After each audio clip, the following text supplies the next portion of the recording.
In this video, we'll be taking a look at how to set an app timer for your Samsung Galaxy S25 Ultra. This will work for the S25 Ultra, S25, and the S25 Plus as well. If you like this kind of content or find this kind of content helpful, leave a message down below. Don't forget to subscribe, and thanks for watching. So if you want to limit the amount of time that you spend on an app on your S25 device, thankfully it's pretty easy to do so. The first thing that you want to do is actually jump into your settings.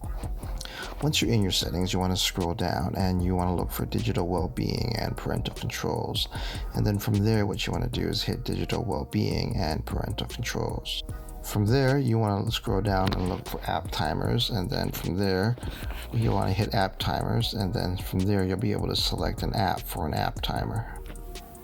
Just for an example, we'll select Chrome here, and then we'll hit set timer, and you can select a timer for Chrome, including the days of the week.